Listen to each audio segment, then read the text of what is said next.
Hey, listen, what happens when loving you is hurting me? What do we do? Well, welcome to the podcast When Loving You is Hurting Me. What do we do? But the what do we do is not part of it. It's just when loving you is hurting me. I stumbled on this topic simply because so many people, period, but mostly it's women, that have a tendency to stay in a relationship despite not receiving love. And the sad part about that is it doesn't benefit the person she's in love with because she doesn't know how to react to the love that he's supposedly given her, if he's given her any love. And then the other part is she's in love with somebody who is more of a fantasy to her, because sometimes we be in love with the memory and not in love with what's going on right now. So anyway, this came about. There's two ways this came about. I'm gonna tell you a little story. So there's two ways this came about. So there was a time I worked in a center. Um, it was a crisis center, and I encountered a guy, and he was hilarious. I loved him. I loved my job. I thought it was awesome. So I encountered this guy, and he always called me Miss Vanessa. And he was telling me this story, and he said, "Listen," he said, "Miss Vanessa," he said, "I was down on a corner." He said, "And I was just a talking." He said, "I was talking." He said, and this talking to a guy. He said, "Me and him was having a good conversation." He said, "I was telling him all about my the girlfriend that he was dating." He said he was just having a general conversation with the guy. And he said all of a sudden, he said he got a little upset because he was like, "I can't believe I let her do this to me." He said, and then all of a sudden, another guy walked up to me and said, "Who are you talking to?" He said, at that point, he understood he needed to get into the crisis center. He said, because apparently there was no one standing there. So we got a good laugh. So I said to him, I said, the problem come in, and this is where this come from. I said, sometimes when loving you is hurting me, I said, somebody has to go and I can't leave me. And he thought it was such a profound statement. He was like, this is crazy. He said, but Miss Vanessa, he said, that makes good sense. He said, because I've been chasing her, I've been loving on her, and she just cheats on me.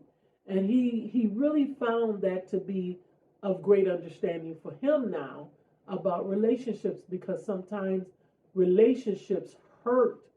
I used to hear people tell me that all the time about relationships. They would tell me, when you get married, they would say, marriage is hard. And I used to say, no, not when I get married. Marriage is not hard. It's only hard when the people make it hard. And especially when you are born again and you get married, you expect for everything to work out according to God's plans. But the problem is we don't be following God's plan. We follow our plans. And that changes everything for us. So the other scenario is I was told about a young lady who was like me. I waited 24 years before I got married. And I ended up marrying someone, and I thought it was going to be forever. But of course, it didn't turn out that way. But the story, I'll get into that later on. I'm going to be doing podcasts. I'll get into that later, and I'll explain to you how everything come about. I do a lot of times, like I could tell you right now, I'm not about to give you advice on whether you leave or stay into the marriage. That is not my job. I don't have a degree in that. Matter of fact, my degree is in business. But my experience over these last 25 years has been dealing with people in relationships. Even when I don't know the person, they sit and they tell me about their relationship. So I have had the privilege of helping people just by what I say. I provoke people to do what's right in relationships or to do what's right in their lifestyle. I'm not giving any orders, so that's my disclaimer. Understand, I'm not here to tell you what to do. I'm here to encourage you and provoke you to think about what you're doing. So, getting back to what I was about to tell you. There was a young lady, and it's sad when you have to hide your situation because she was a born again believer, and she waited like I did all these years, and she ended up getting divorced. Her husband divorced her. I'm not sure what took place in the relationship. I don't know her personally, and I don't even want to know what happened because I know her for her characteristics as a woman of God. And I know it had to be hurtful to have waited so long, then marry someone, and you don't know people's motives. So that's the other part of when loving you is hurting me. That's how this podcast came about, is because I realized that today you may have a great motive toward the person you're in love with or toward the person you're moving toward being in love with, but they may not have the same motive. So I'm going to give you different points, and I'm going to tell you different scenarios, different situations, just to provoke you to think about who you are. And the greatest thing, and this is the first podcast, and this is the greatest thing, when loving you is hurting me. And if you heard me earlier, I said somebody has to go and I can't leave me. Unfortunately, I can't leave me. So that means that I have to let go of the situation that I'm in if it's not changing, if there's no work being done. If you're not fighting for the relationship, you have to let go of the relationship because many things happen within a relationship. You end up stressed, you end up hurting, you end up crying, you end up going through different changes. Some people start looking to see what's going on in the person that's cheating life, trying to become a private detective. No, we don't do that, especially when you get older. You don't go chasing to see what you already know. So, my niece laughing at me. She's my no camera woman.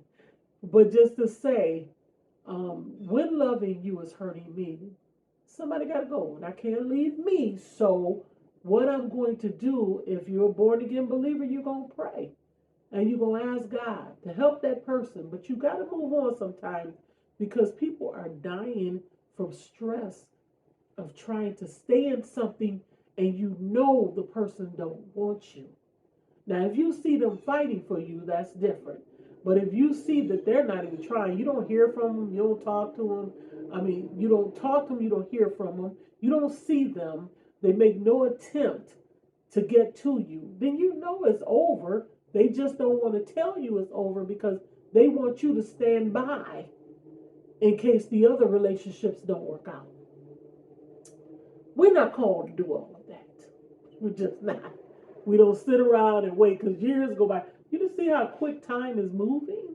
So anyway, just to say, this young lady, I felt for her in her situation because she's a preaching machine, and she lives what she preaches. And I can't get too deep into the situation because if I start talking too much about her, you just might know her because she's very popular. And but I was in the same, as I said, it's a hurtful thing when you think you know what you getting into and then you find out that it wasn't what you thought it was. So I want to just say to anyone out there,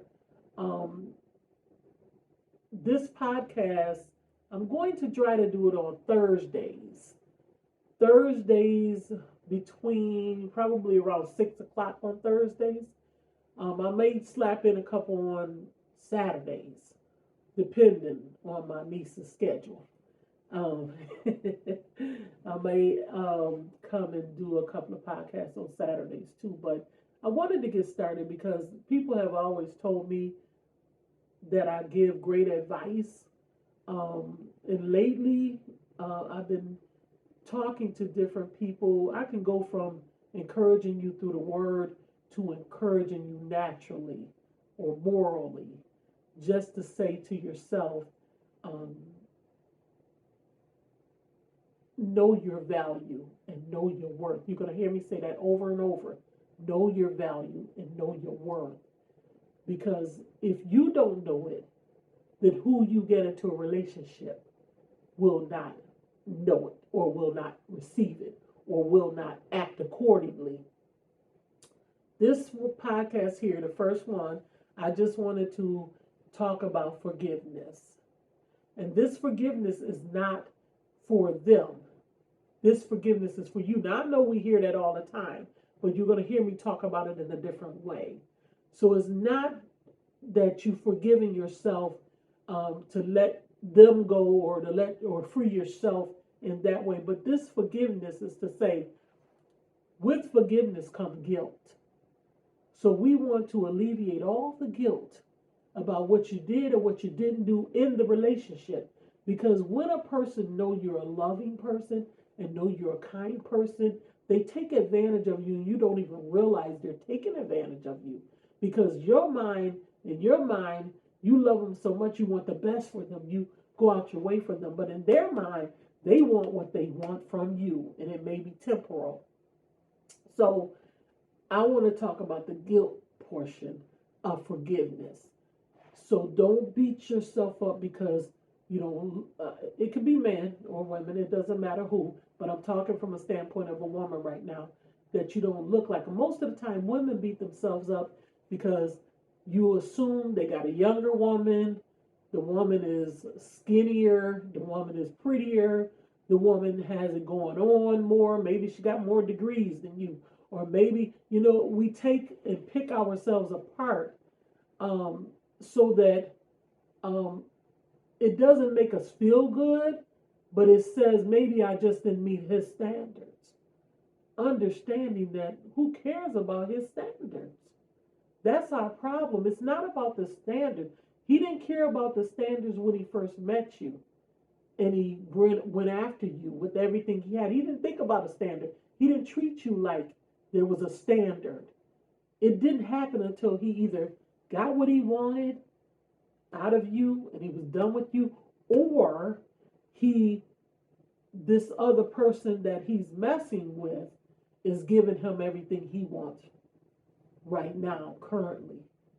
So I want you to forgive yourself, because being guilty, it just destroys you. Feeling like, I'm not enough.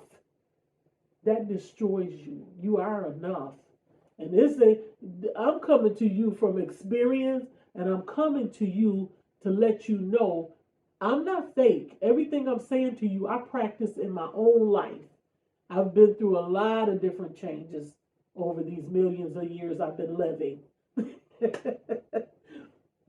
But in all honesty, I've been through a lot of changes. And the one thing I love about, I serve God. But even morally, if you're morally decent, and I do encourage everybody in the Bible and in God, but if you're just morally decent and you haven't moved toward God yet, understand you deserve better, and you should forgive yourself for what they did. Forgive yourself for what they did. Because the problem is we allow it, thinking that things will start changing because we allow certain things. No, they're never going to change, because the more you tolerate, the more they're going to do. Learn that personally. The more you tolerate, the more they will do. So forgive yourself and look at yourself in the mirror and let yourself know that you are worthy and you're valuable.